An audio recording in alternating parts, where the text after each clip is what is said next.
Parliament ఎన్నికలకు మరికొద్ది రోజులే సమయం దగ్గర పడుతుండటంతో ప్రచారంలో హోరు పెంచారు. ఇప్పటివరకు రాష్ట్ర స్థాయి నేతల వరకే పరిమితమైనటువంటి ప్రచారాలు జాతీయ స్థాయి నేతలు అలాగే వివిధ స్థాయిలో ఉన్నతమైనటువంటి జాతీయ స్థాయిలో బాధ్యత ఉన్న వ్యక్తులు కూడా ప్రచారంలో పాల్గొంటున్నారు.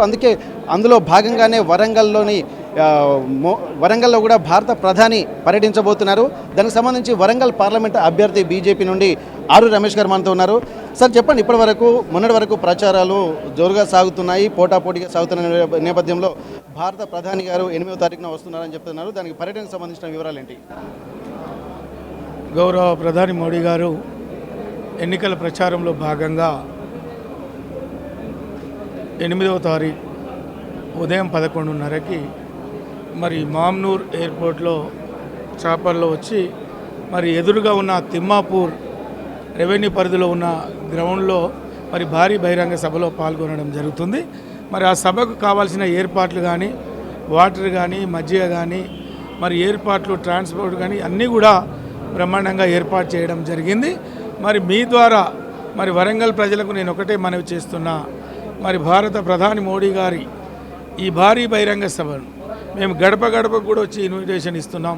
మీరందరూ కూడా ఆహ్వానితులే రావాలి.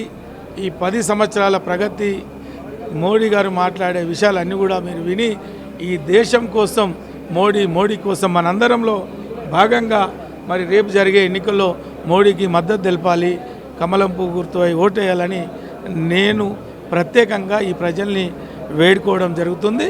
సభ బ్రహ్మాండంగా విజయవంతమైందనే నమ్మకం నాకు. ఓకే, ఎనుమాముల మార్కెట్ ఆధునీకరణ అంటున్నారు. అలాగే మామ్నూర్ ఎయిర్పోర్ట్ కూడా దాన్ని అభివృద్ధికి చేస్తామని చెప్పి అంటున్నారు.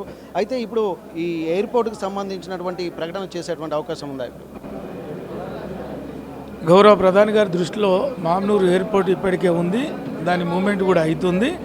ఎన్నికల తర్వాత అతి త్వరలో దాని పునరుద్ధరించి మరి ఫ్లైట్లు వచ్చే విధంగా చేయాలని ఒక సంకల్పంతోనే ఉన్నా. మోడీ గారు, ఈ ప్రభుత్వం కూడా ఉంది.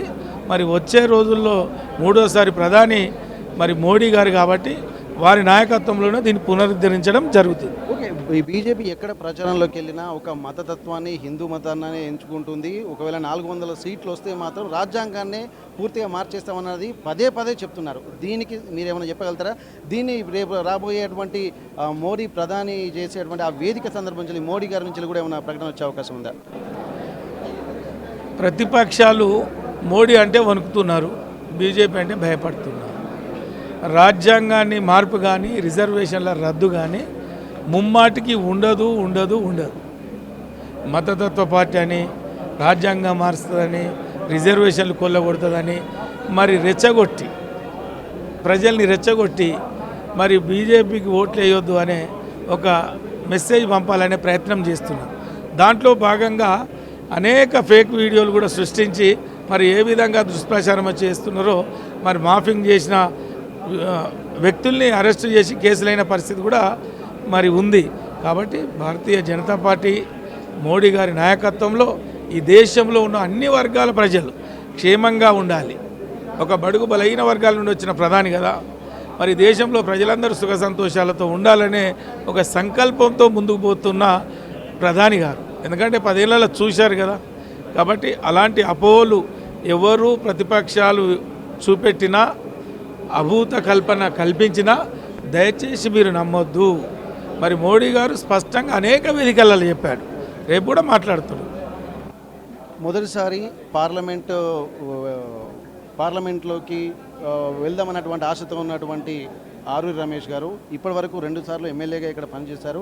అటువంటి సమయంలో కొత్తగా మీరు పార్లమెంట్లో అడుగుపెట్టబోయే ముందు ఇప్పుడు వరంగల్కు సంబంధించినటువంటి కొత్త అంశాలను ఏమి గుర్తించారు?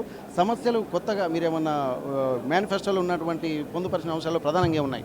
100% మేనిఫెస్టోలో పొందుపరిచినాయి కానీ, లేదా ఇప్పటి సంకల్ప పత్రంలో లేని కానీ అన్నిటిని కూడా క్రోడీకరించుకోండి. ఎందుకంటే నేను శాసనసభ్యునిగా మరి మంత్రుల నియోజకవర్గాలతో పోటీపడి అభివృద్ధి కార్యక్రమాలు చేసినాం. వర్ధన్నపేట నియోజకవర్గం, వర్ధన్నపేట ప్రజలకు తెలుసు. మరి ఒక పార్లమెంట్ సభ్యునిగా, మరి అధికార పార్టీగా, మోడీ గారి ప్రధానిగా, మోడీ గారి ఆశీస్సులతో ఈ రిజర్వ్డ్ పార్లమెంటు అన్ని విధాలుగా అభివృద్ధి చేయాలి అని పట్టుబట్టి ప్రత్యేక నిధులు తెచ్చి 100% అభివృద్ధి చేస్తామనే నమ్మకం విశ్వాసం నాకు ఉంది. ప్రధానమంత్రి సాక్షాత్తు ఇక్కడికి వస్తున్నారు కాబట్టి దీనికి జన సమీకరణ ఎంతమంది వచ్చేటువంటి అవకాశం ఉంటుంది, వారికి సంబంధించినటువంటి ఏర్పాట్లు ఎట్లా చేశారు, మీ ఎక్స్పెక్టేషన్ జనాల్ని సమీకరణ కోసం ఎట్లాంటి పార్లమెంటు పరిధిలో 7 నియోజకవర్గాలు ఎట్లా ప్రయత్నం చేస్తున్నారు? ఈ ఎండలు మెండుగా ఉన్న పరిస్థితిని దృష్టిలో పెట్టుకొని డ్రింకింగ్ వాటర్ కానీ మజ్జిగ కానీ ఎలాంటి ఇబ్బంది లేకుండా మరి ఏర్పాట్లు చేయడం జరిగింది. 1,00,000 పైచిలకు జన సమీకరణ చేయాలి అనే ఒక సంకల్పంతో ఉన్నాం. స్వచ్ఛందంగా పెద్ద ఎత్తున మరి మేము అనుకున్న దానికంటే ఎక్కువ కూడా రెట్టింపు కూడా వస్తారనే ఆలోచనతో ఉన్నాం. దానికి తగ్గట్టుగా ఏర్పాటు కూడా పూర్తి చేసాం.